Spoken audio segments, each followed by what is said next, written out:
अस्सलाम वालेकुम दोस्तों, बिज़नेस फाइनेंस के दूसरे चैप्टर के आखिरी लेक्चर के साथ आपकी खिदमत में हाज़िर हैं। इस चैप्टर में हमने फाइनेंशियल स्टेटमेंट्स 2 को देखा और आज आखिरी financial statement cash flow statement को देखेंगे।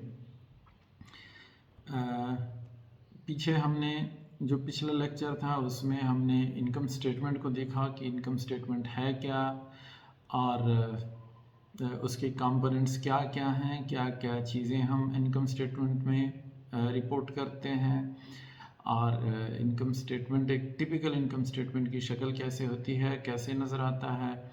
और फिर हमने थोड़ा सा जिक्र किया था डबल टैक्सेशन का जो कॉरपोरेट्स में होती है, नॉर्मली आपको सुनने को मिलता है, तो उसको हमने यहाँ पे इंक्लूड कर दिया था।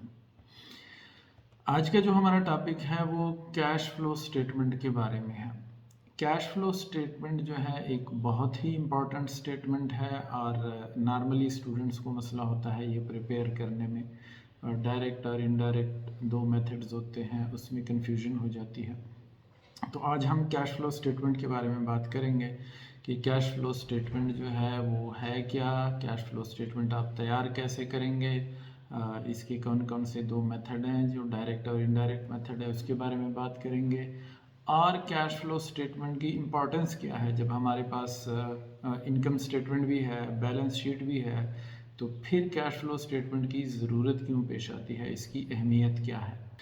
कैश फ्लो स्टेटमेंट की डेफिनेशन अगर हम देखें तो कहते हैं कि a cash flow statement is a financial statement that tracks the actual inflows and outflows of cash from operating, investing and financing activities over a specified period of time.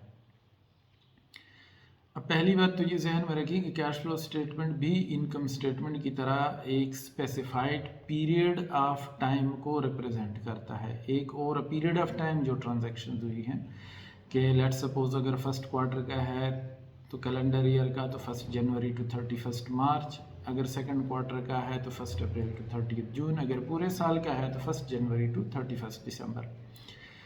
पहली बात तो ये जहन में रखें। इसका मतलब है कि वो ट्रांजैक्शंस शामिल होंगे जो उस ईयर में फॉल करते हैं। लेट्स सपोज आपने कहीं कैश फ्लो स्टेटमेंट बनानी है और उसमें आपको डेटा दिया गया है कि इस डेटा को उठा के और इससे आप कैश फ्लो स्टेटमेंट तैयार करें, तो जिस पीरियड का वो बता रहे हैं, अगर उस पीरियड से पहले या उसके बाद के कोई ट्रांजैक्शंस आपको दिए गए हैं डेटा में, तो उनको आपने स्किप करना है, कि उनको शामिल नहीं करना। अब दूसरी बात ये आती है कि एक्चुअल कैश इनफ्लोज और आउटफ्लोज। आपको पता है कि अकाउंटिंग में हम एक्रूवल बेस अकाउंटिंग है, और एक्रूवल बेस अकाउंटिंग में क्या होता है कि जब कोई चीज़ एक्रू हो जाती है तो उसको हम अपनी बुक्स में ले लेते हैं, चाहे उसकी हमें पेमेंट रिसीव हुई हो या हमने पेमेंट की हो या ना की हो। मसलन आपने एक चीज़ 50,000 की ख़रीदी और वो आगे जाके 80,000 में बेच दी और उसके पैसे अभी आपको मिले नहीं हैं, पैसे आपको अगले साल मिलने हैं। तो अब 30,000 जो प्रॉफिट है वो आप अपनी बुक्स में रिपोर्ट करते हैं। हालांकि एक्चुअली पैसे तो आपके पास आए नहीं हैं, लेकिन एक्रू हो गए, आपका सौदा हो गया, आपकी डील हो चुकी है, तो एक्रू हो गए तो आपके बुक्स में आएंगे। कैश फ्लो स्टेटमेंट जो है वो एक्चुअल एक्रूवल्स नहीं, वो एक्रूवल्स अगर ऐसे हैं जो रिसीव नहीं है उनको हम निकाल लेते हैं। एक्चुअल कैश के इनफ्लोज और आउटफ्लोज को हम कैश फ्लो स्टेटमेंट में रिकॉर्ड करते हैं। और जो एक्टिविटीज़ हैं किसी भी बिजनेस में, 3 तरह की मेन एक्टिविटीज़ होती हैं: ऑपरेटिंग एक्टिविटीज़, इन्वेस्टिंग एक्टिविटीज़ और फाइनेंसिंग एक्टिविटीज़। इन तीनों एक्टिविटीज़ में जो एक्चुअल कैश इनफ्लो या आउटफ्लो होता है उसको हम रिकॉर्ड करते हैं कैश फ्लो स्टेटमेंट में। इन 3 टाइप्स ऑफ एक्टिविटीज़ को आगे ज़रा डिटेल से हम डिस्कस करेंगे कि ये क्या क्या होती हैं, कौन कौन सी एक्टिविटीज़ किस टाइप ऑफ एक्टिविटी में शामिल हैं। कैश इनफ्लोज क्या है? Cash inflow is the amount of cash coming into your business. आपके बिजनेस में जितना भी एक्चुअल कैश आ रहा है उसको हम कैश इनफ्लोज कहते हैं। वो किसी भी एक्टिविटी से हो, वो किसी भी तरह से आ रहा है, ऑपरेटिंग एक्टिविटी है, फाइनेंसिंग एक्टिविटी है, इन्वेस्टिंग एक्टिविटी है। जब कैश आपके बिजनेस के अंदर आ रहा है वो आपका कैश इनफ्लो है और ये कैश फ्लो स्टेटमेंट में ऐड होता है। उसमें क्या क्या हो सकता है? Sales revenue, realisation of receivables हो सकते हैं, एसेट की सेल हो सकती है, कोई चीज़ आपने बेच दी, कोई इक्विपमेंट था, उसके अलावा आपने लोन ले लिया, उसके अलावा कैपिटल इनफ्लो है, बिजनेस के मालिक ने मज़ीद इन्वेस्टमेंट कर दी, या जो एक्चुअल कैश में प्रॉफिट हुआ है वो आपने रिटेन अर्निंग में ले लिया। ये सारी एक्टिविटीज़ आपकी शामिल हैं कैश इनफ्लोज में। दूसरी चीज़ होती है cash outflow. Cash outflow describes any money leaving a business. Obvious example of cash outflow as experienced by a wide range of business include employees salaries. आप employees को salaries देते हैं, पेरोल का खर्चा है वो हर महीने आप देते हैं या हर हफ्ते देते हैं। एक्चुअल कैश आउटफ्लो हो रहा है तो ये इंक्लूड होता है मेंटेनेंस ऑफ बिजनेस प्रीमिसेस है, उसकी मेंटेनेंस है, या उसका आप कोई रेंट दे रहे हैं मंथली बेसिस पे, उसमें रिपेयर मेंटेनेंस करवा रहे हैं, ये खर्चे जो हैं। Dividends that have to be paid to share holders.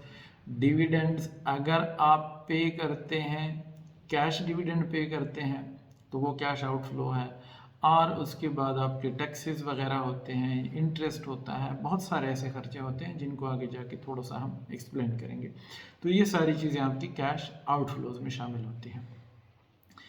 अब आता है कैश फ्लो स्टेटमेंट बनाने के तरीके। बनाने के तरीके इसके दो हैं, एक को हम डायरेक्ट मेथड कहते हैं, दूसरे को हम क्या कहते हैं? Indirect method. डायरेक्ट मेथड और इनडायरेक्ट मेथड में जो बुनियादी फ़र्क है वो ऑपरेटिंग एक्टिविटीज़ जो हैं या ऑपरेशनल एक्टिविटीज़ जो हैं वहाँ पे इन दोनों में फ़र्क है, रेस्ट वो दोनों सिमिलर हैं। और दोनों तरीक़ों से आपके पास सेम रिज़ल्ट आएगा। ऐसा नहीं है कि एक बिज़नेस के लिए डायरेक्ट मेथड से बनाएंगे तो कोई और रिज़ल्ट आएगा, इनडायरेक्ट से बनाएंगे तो कोई और आएगा। रिज़ल्ट दोनों का सेम आएगा। नेट कैश जो आपके बिज़नेस का है वो दोनों सेम ही बताएंगे। The direct method of cash flow in operating activity includes the cash being received from the customers and the cash paid to the suppliers, employees and others. Direct method में जैसा कि मैंने बताया कि मेन फ़र्क जो इनमें होता है वो ऑपरेटिंग एक्टिविटीज़ में होता है। तो ऑपरेटिंग एक्टिविटी में डायरेक्ट मेथड में जो कैश होता है वो जो रिसीट्स होती हैं, रिसीट्स वो कैश होता है जो हम कस्टमर से रेवेन्यू की शक्ल में रिसीव करते हैं। और आउटफ्लोज कौन कौन से होते हैं? आउटफ्लोज वो होते हैं जो आप सप्लायर्स को देते हैं, जिससे आप रॉ मटेरियल परचेज करते हैं या दूसरी चीज़ें जो बिज़नेस ऑपरेशन के लिए ज़रूरी हैं। इसके अलावा एम्प्लॉइज़ लेबर को आप पे करते हैं, या इसके अलावा दूसरे छोटे मोटे जो एक्सपेंसेस हैं आपके ऑपरेशन एक्टिविटीज़ के, वो उनको हम समराइज करते हैं और कैलकुलेट करते हैं डायरेक्ट मेथड में। जो indirect method of cash flow uses net income is the base. अब जो इनडायरेक्ट मेथड होता है इसमें हम नेट इनकम को बेस बना लेते हैं। जो आपके इनकम स्टेटमेंट से आ रहा है, जो पीछे हमने पढ़ा, इनकम स्टेटमेंट के एंड पे जो आपके पास नेट इनकम आता है उसको हम बेस मान लेते हैं।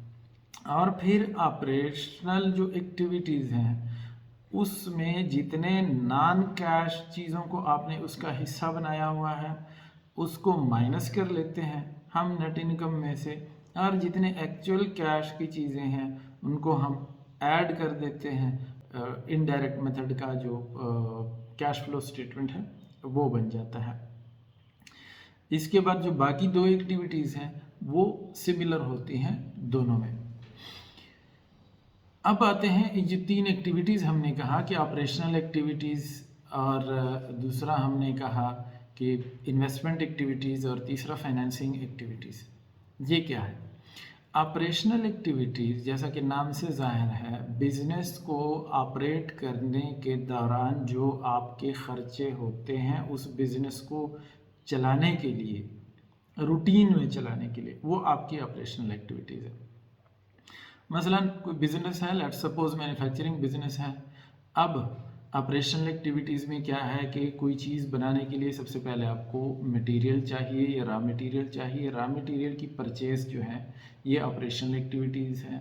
अगर आपने कैश पे रॉ मटेरियल परचेज़ किया है तो वो यहाँ पे कैश आउटफ्लो में आएगा। दूसरी चीज़ आपको लेबर चाहिए होती है, लेबर को आप वेजेस देते हैं और कैश में देते हैं, ये ऑपरेशनल एक्टिविटी हो गई। तीसरे आपके ओवरहेड्स होते हैं, वो सारी चीज़ें छोटे मोटे जो आपके खर्चे होते हैं ये ऑपरेशनल एक्टिविटीज़ हैं।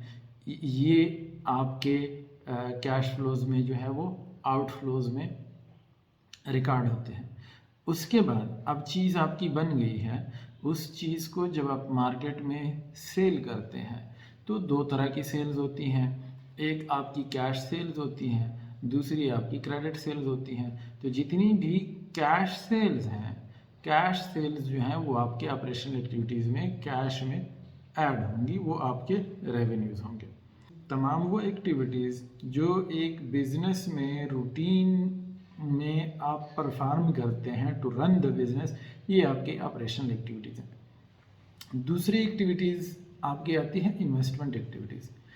इन्वेस्टमेंट एक्टिविटीज़ वो होती हैं कि जब बिज़नेस के लिए कोई एसेट आप परचेज करते हैं या आप सेल करते हैं, ये आपकी इन्वेस्टमेंट एक्टिविटीज़ है। मसलन बिज़नेस को आप एक्सपेंड कर रहे हैं, बिज़नेस के साथ आपने एक प्लाट ख़रीदा, वहाँ पे एक और छोटा सा प्लांट आप लगा रहे हैं। अब ये इन्वेस्टमेंट एक्टिविटीज़ हैं, ये आपने कैश में ख़रीदे हैं, तो ये आपके कैश आउटफ्लोज होंगे। या आपके पास ऐसा इक्विपमेंट है जो कि डिप्रिसिएट हो गया है और आपको अब वो, या कोई ऐसी टेक्नोलॉजिकल एडवांसमेंट आ गई है कि अब वो इक्विपमेंट आपको नहीं चाहिए, वो इक्विपमेंट आप सेल कर लेते हैं और उसकी वजह से जो कैश इनफ्लो आता है ये इन्वेस्टमेंट एक्टिविटीज़ का इनफ्लो है। तो इन्वेस्टमेंट एक्टिविटीज़ में जो ज़रूरी चीज़ है वो ये है कि एक तो वो रूटीन की जो आपकी इन्वेंट्री है ये उससे मुतल्लिक नहीं है। वो चीज़ें जब आप परचेज करते हैं या सेल करते हैं जो आपके रूटीन के बिज़नेस में नहीं होता और बिज़नेस के लिए करते हैं, वो आपके इन्वेस्टमेंट एक्टिविटीज़ में आते हैं। मिसाल इसकी यूँ दूंगा कि एक कार मैन्युफैक्चरिंग कंपनी है और वो कार्स बना बना के बेचती है। अब जब वो कार बेचेगी तो वो उसके ऑपरेशनल एक्टिविटीज़ में वहाँ पे उसका रेवेन्यू आएगा। लेकिन एक और बिज़नेस है जिसका काम कोई और है, लेकिन बिज़नेस के इस्तेमाल के लिए उसने कोई गाड़ी ख़रीदी जो कि बिज़नेस में वो यूज़ करेगा, मे बी होम डिलीवरी करते हैं, कुछ करते हैं। अब वही गाड़ी जब ये बिज़नेस ख़रीदेगी तो ये उसके इन्वेस्टमेंट एक्टिविटीज़ में आएगी। अगर इसी गाड़ी को वो बेच देंगे और उससे कैश इनफ्लो आएगा तो वो इन्वेस्टमेंट एक्टिविटीज़ में आएगी। तीसरी फाइनेंसिंग एक्टिविटीज़ है। फाइनेंसिंग जैसा कि नाम से ज़ाहिर है, जब भी एसेट्स को फाइनेंस करते हैं आप तो उससे रिलेटेड जितने भी कैश इनफ्लोज आउटफ्लोज हैं वो फाइनेंसिंग एक्टिविटीज़ में आएंगे। सबसे पहले फाइनेंसिंग एक्टिविटीज़ क्या हो सकती है कि मालिकों ने मज़ीद पैसा बिज़नेस में लगा दिया, मज़ीद शेयर्स जो हैं वो फ्लोट कर दिए और बेचे, ये फर्स्ट फाइनेंसिंग एक्टिविटीज़ है। कोई लोन ले लिया या बॉन्ड्स बेच दिए, बैंक से लोन ले लिया, ये फाइनेंसिंग एक्टिविटीज़ में है। अब जब लोन आएगा तो इसका मतलब है कैश की सूरत में आएगा तो कैश इनफ्लो होगा। अगर लोन पे ऑफ करेंगे, लोन पे ऑफ कर दिया बिजनेस ने, तो इसका मतलब है कि कैश बिजनेस से निकला है, तो ये फाइनेंसिंग एक्टिविटीज़ में कैश आउटफ्लोज में आएगा। और इसी तरह डिविडेंड आप पे करते हैं अपने शेयर होल्डर्स को, डिविडेंड कैश डिविडेंड आप देते हैं। अभी दिसंबर क्लोज हुआ है तो बहुत सारी कंपनीज जो हैं वो डिविडेंड्स दे रही हैं शेयर्स पे, तो वो डिविडेंड जो है वो कैश आउटफ्लो होता है, कैश में होता है, तो वो फाइनेंसिंग एक्टिविटीज़ में आता है। उम्मीद है कि अब आपको ऑपरेशनल, इन्वेस्टमेंट और फाइनेंसिंग एक्टिविटीज़ की समझ आ गई होगी।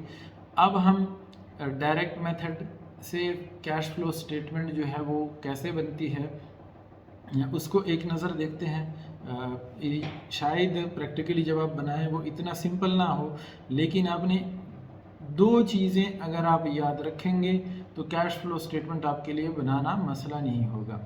नंबर वन, आप किसी भी ट्रांजैक्शन को देख के अगर ये डिटरमिन कर सकते हैं कि ये ऑपरेशनल एक्टिविटी है या इन्वेस्टमेंट एक्टिविटी है या फाइनेंसिंग एक्टिविटी है, तो आपके लिए कैश फ्लो स्टेटमेंट बनाना आसान होगा, ताकि आप उसको प्रॉपर अपनी जगह पे उस चीज़ को रिपोर्ट कर सकें। और दूसरी चीज़ कि कोई भी ट्रांजैक्शन है उससे कैश इनफ्लो होगा या आउटफ्लो होगा। ये दो चीज़ें अगर आपको पता हों तो आप कैश फ्लो स्टेटमेंट बना सकते हैं। अब हम देखते हैं डायरेक्ट मेथड में cash flow from operational activities किस तरह होता है। सबसे पहले तो कस्टमर से जो आप रिसीव करते हैं वो आपका कैश इनफ्लो है, पॉजिटिव होता है।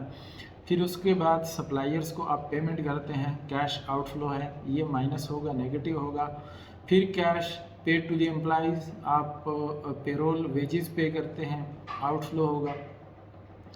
अब ऑपरेशन से टोटल हमने कितना कैश जनरेट किया, इनफ्लोज पॉजिटिव हैं, आउटफ्लोज माइनस हैं, उनको ऐड कर दें तो हमारे पास ऑपरेशन से पॉजिटिव कैश फ्लो 500 का आ रहा है। अब इसके बाद कुछ और चीज़ें हैं। क्या है, इंटरेस्ट आपने पे कर दिया रूटीन इसी साल का, ये आपका क्या हुआ, कैश आउटफ्लो है। उसके बाद इनकम टैक्स पेड है, और उसके बाद net cash flow from operation आपके पास 500 प्लस था, उसमें से 100 मज़ीद निकल गया, तो ये आपका नेट इनफ्लो है फ्रॉम ऑपरेशन। ऑपरेशंस ने आपको 400 कैश जनरेट करके दे दिया। अब हम जाते हैं दूसरी, cash flow from investing activities. Investing activities में क्या हुआ, purchase of property plant and equipment आपने ख़रीद लिया 200 का, अब ये आउटफ्लो है। दूसरी चीज़ है सेल ऑफ इक्विपमेंट, कुछ इक्विपमेंट था जो आउटडेट हो गया वो आपने बेच दिया, 100 वहाँ से आ गया, ये इनफ्लो है। और net cash used in investing activities हमारे पास कितना हुआ, 200 का हमने परचेज़ किया, 100 का सेल किया, नेट जो है वो हमारा 100 आउटफ्लो है इन्वेस्टिंग एक्टिविटीज़ में। फिर तीसरी किस्म की एक्टिविटीज़ आपकी होती हैं cash flows from financing activities. Financing activities में proceeds from issuance of common stock, common stock आपने मार्केट में बेच दिए, 1000 वहाँ से आ गई, फाइनेंसिंग एक्टिविटी है। Proceeds from issuance of long term debt, long term debt आपने कोई बॉन्ड जो है वो मार्केट में बेच दिए, लोन ले लिया, 200 वहाँ से आ गए।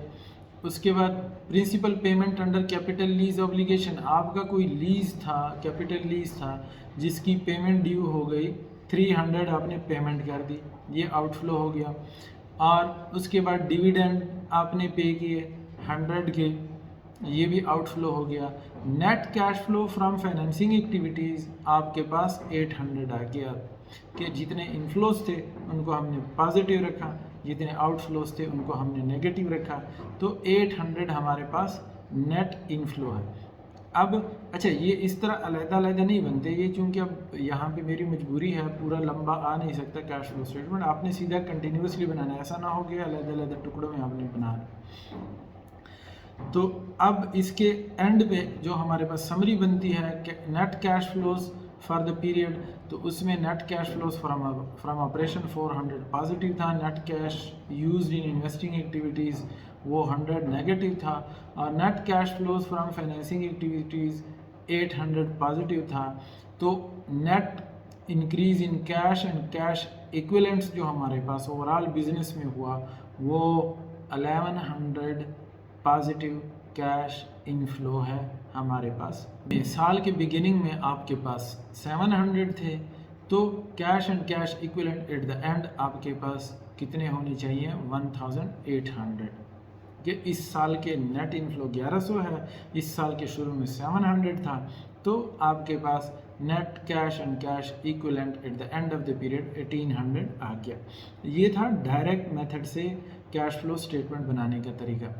अब दूसरे तरीके cash flow statement indirect method से कैसे बनाते हैं उसकी तरफ जाते हैं। जैसा कि मैंने बताया था कि मेन डिफरेंस जो है वो ऑपरेशनल एक्टिविटीज़ में है, कि यहाँ पे इनडायरेक्ट मेथड में नेट इनकम को हम उठा के सबसे ऊपर रखते हैं और फिर ऑपरेशन एक्टिविटीज़ में उसको हम एडजस्ट करते रहते हैं कि कौन कौन से ऐसे एक्सपेंसेस हैं या ऐसे रेवेन्यूज़ हैं जो नॉन कैश है, उसके लिए हम इसको एडजस्ट करते हैं। अब डिप्रिसिएशन एमोर्टाइजेशन जो है वो 200 है, ये हमने इनकम से निकाला था, इनकम को हमने इससे कम किया था। लेकिन अगर आप याद रखें तो डिप्रिसिएशन या अमोर्टाइजेशन जो होती है वो कैश एक्सपेंस नहीं है। इसका मतलब है एक्चुअली कैश नहीं निकला था, लेकिन इनकम से हमने माइनस किया था।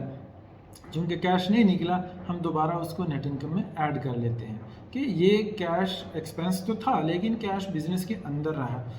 दूसरा, प्रोविजन फॉर लॉसेस। आप जब प्रोविज़न करते हैं लॉसेस के लिए कि लोन थे आपके 300 के, वो डूब गए, तो उसके लिए आप अपने प्रॉफिट से एक पोर्शन उठा के अलग रखते हैं और उसको हम प्रोविज़न फॉर लॉसेस कहते हैं। तो वो भी एक्चुअली कैश बिजनेस से नहीं गया, वो पैसा किसी को हमने दिया नहीं बिजनेस कैश की शक्ल में, तो वो भी वापस ऐड हो जाएगा। उसके बाद गेन ऑन रीवैल्यूएशन, आपने कोई एसेट था वो रीवैल्यूएट कराया, बिल्डिंग थी 5 साल पहले आपने रीवैल्यूएशन कराई थी, अब दोबारा रीवैल्यूएशन ड्यू थी, अब आपने रीवैल्यूएशन कराई तो पता चला कि वो जो बिल्डिंग आपकी 1 करोड़ की थी वो अब 1,50,00,000 की हो गई। अब वो 50 लाख आपने अपने इनकम में ले लिया कि रिवैल्यूएशन गेन है, लेकिन एक्चुअली पैसा बिजनेस में आया तो नहीं, बिल्डिंग तो वहीं की वहीं खड़ी है, सिर्फ कागज़ों में उसकी वैल्यू बढ़ गई है। तो वो आपने अपने इनकम का हिस्सा बना लिया था, लेकिन एक्चुअल कैश नहीं आया था, वो आप निकाल लेंगे, माइनस कर लेंगे। इंक्रीज़ इन ट्रेड रिसीवेबल्स, अब आपके ट्रेड रिसीवेबल्स जो है वो इंक्रीज़ हो गए हैं, इनको आपने ट्रेड रिसीवेबल्स को तो आपने अपने इनकम का हिस्सा बना लिया था, उसको रेवेन्यू में शामिल कर लिया था, लेकिन एक्चुअली ये आपके पास वसूल नहीं हुए पैसे, तो इसको भी आप माइनस कर लेंगे।